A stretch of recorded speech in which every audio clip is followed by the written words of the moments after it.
Good evening, everybody, and welcome to the GSMC Golf Podcast presented by the GSMC Sports Network. I'm your host, Garrison McDaniel, and we have a great show for you guys today where we will be talking about Scottie Scheffler's win at Muirfield Village at the Memorial Tournament, how fantastic he was throughout the weekend, and who was able to compete with the greatest golfer in the world at this current moment.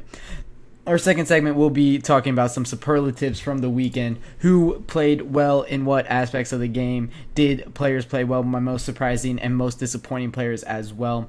In our third segment, we'll be talking about the amazing year that Scottie Scheffler is having. He has been fantastic all season long, and we're going to talk a little bit about him. In our fourth segment, we'll be talking about Live Golf and give the review of how Live Golf Houston shaped up. And in our fifth and final segment of the night, we'll end it off by talking about the U.S. Open a little bit, as we have the third major of the year coming up, and we have a little bit of news that goes along with what's happening at the number 2 Pinehurst in North Carolina right now. Without further ado, we're going to get right into all of that. But before we get started, as always, if you would like to become a little bit bigger part of the show than you guys already are, use the tips and donations link at gsmcsportsnetwork.net. If you have any questions, you can also go ahead and shoot them at me using that as well. So we're going to get right into our first segment of the night. But as always, gsmcsportsnetwork.net, as you see on the screen. Scottie Scheffler's win at Muirfield Village was a very fantastic one and very important and amazing one at that. He is the first player since 2001, Tiger Woods, to win the Players, the Masters, and at Muirfield Village, the Memorial Tournament, all in the same year. A very impressive feat that only 6 players have been able to do in their entire career. If I'm not mistaken, it is Jack Nicklaus, Gary Player, Tiger Woods, Scottie Scheffler, and I can't think of the other two. But I know there's 2 more in there as well. So for him to be on that list with those, those 3 other golfers are known as some of the top 5 best players of all time. Scottie Scheffler joining that list is very impressive.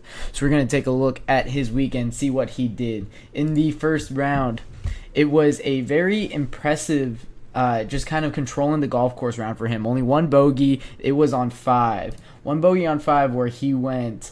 It was a good tee shot onto the fairway. Then 240, and it goes to. So there's water on this hole. There is a creek on the left side of the green there, and he flies it a little bit over. It goes over the water on that left side of the green. So plays it from. It's pretty bad rough over there beyond that creek. Has to fly over the creek, catch it, getting it onto the green.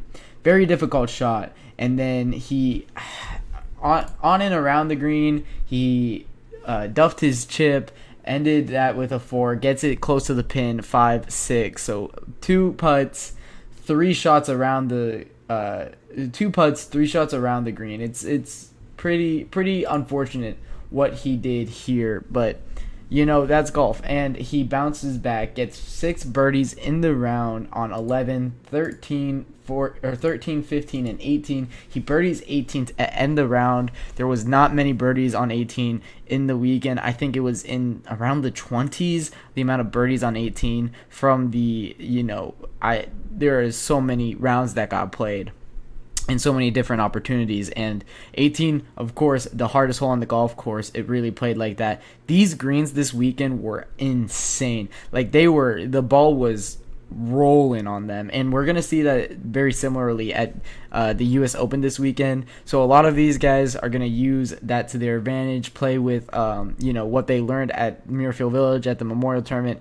And the Memorial Tournament definitely played like a major this weekend. It was great to see that after Valhalla and how many people were, outraged at the how low of scores there were to get this tournament where there was really only 2 guys in contention to win this thing. It was really between Scottie Scheffler and Collin Morikawa, and then the next best guy was at 4 under.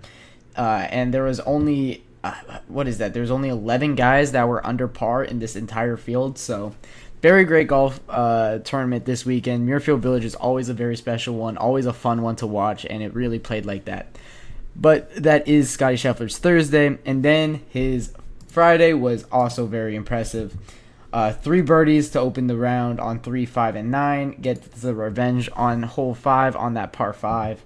One of the easier holes on the golf course, so you do want to take advantage of that. And then 15, an eagle to take back the 2 bogeys he gave up on 11 and 13.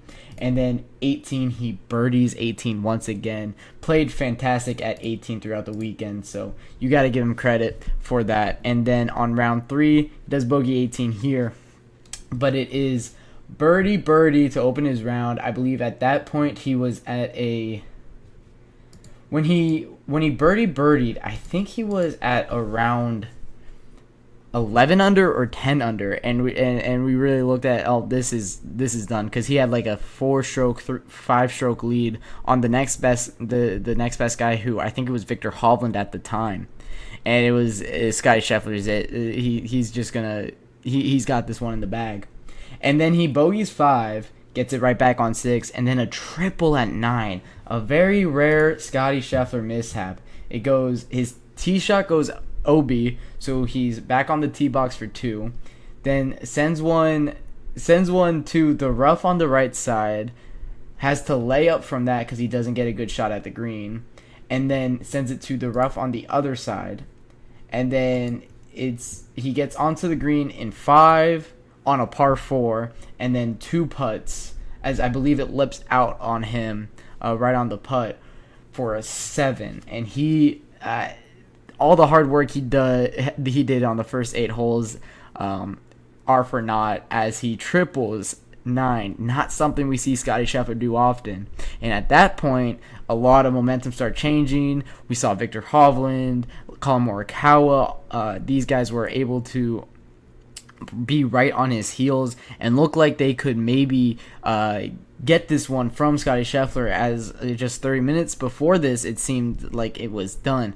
But he triples, opens the door, and then immediately shuts it. He gets all of that back on 10, 12, 15, goes 3 under on those holes, and then bogeys 18 and takes it to the Sunday lead, where he doesn't give it up. Although a bad day on Sunday, it didn't matter. He was really the only one competing on Sunday, as Colin Morikawa tried to make a surge, but Adam Hadwin dropped off. Everybody else dropped off. Victor Hovland had a blow up on the back 9 on round 3, so he was nowhere to be found at the end of this one, and it was Scottie Scheffler's for the taking. He shakes Jack's hand. He has his family greet him at the end, and it's a very, very impressive weekend from Scottie Scheffler. Some holes that I want to highlight here, it was 6. He played very well on 6 for most of this tournament. A par, and then 2 birdies to finish out round 3 and round 4 on 6. And on, it was 11, 13, 15 were very good for him. 15 especially, he goes... On the weekend, he goes 4 under on 15. That's really where he gets a lot of his scoring from. And it's just a very impressive scorecard when you look at it from Scottie Scheffler. He has, of course, like I said, he has a great weekend here at the Memorial Tournament. He shakes Jack's hand, has his family right there when he leaves. He leads the field in so many things, and it really sets him up for the next major. When we're talking about momentum in golf, golf is such a mental sport, and when you have a lot of things going for you, and when you have a lot of things going your way, the balls are flying the way you want them to, putts are falling for you, you feel like a better player, and you feel like you can, take on the world so big and tough. And, Scottie Scheffler is kind of playing like that right now. We talk about it in like hockey, flow state for a player, when he just kind of loses consciousness, does things off muscle memory, and that's when you're best as an athlete. Scottie Scheffler might be doing this right now. Wyndham Clark talked about it last year, about how much you could get in your own head when you're taking a shot, and that can lead your shot to be completely different from what your intentions were when you go to line up for it. There's no worries of that with Scottie Scheffler right now. He's not missing shots. He's not missing putts. His iron game is the best in the field. It is a beautiful thing to watch. Every time he goes, every time he tees up a ball, Scottie Scheffler is the best player in the world for good reason. Now in the FedEx Cup standings especially, he has a over 2,000 point lead in the FedEx Cup standing. at this rate, we could really just give it to him. This is such a fantastic year, and we're going to talk about it more in segment 3, really how fantastic of a year he's having, because it is something special what he's been able to do on the golf courses this year. So many top 5s, so many wins, so many top 2s. I mean, he is just incredible. And like I said, his weekend was great. All aspects of his game was really working here. He was driving the ball well. I think he was top 10 in driving this weekend. He was the best iron player this weekend. He was top 10 in scrambling. I think he was top 20 in putting, which when you're looking at Scottie Scheffler and when you want to get a weakness in his game and when you're trying to find something that he isn't perfect at, it's putting. And he was still top 20 in the field this weekend in putting, and he had a few kind of shockers of putts, for lack of better terms, and he still was able to put him away, get to 9 under, win the tournament, or get to 8 under and win the tournament. That's what he finished at, 8 under. After a 74 on Sunday, it doesn't even matter. Collin Morikawa did try to make a surge on Sunday, but he fell just one stroke short. It was a bogey on 16 for Morikawa that couldn't force the playoff, although he played good golf on on the weekend, a 68 on Saturday, a 71 on Sunday. And Adam Hadwin fell off a bit. I believe Adam Hadwin was in the last pairing with Scottie Scheffler for this one. Shot a 74 and kind of fell off. But we'll talk about those guys in the next segment. But yeah, just looking back on Scottie Scheffler's weekend, fantastic, very, very impressive what he was able to do, what he's always able to do. He's so consistent and the best player in golf, undisputed right now. So we're going to take our first break of the night on the backs of that, and when I come back, we will be talking about the superlatives for the Memorial, who was the best at all aspects of the game.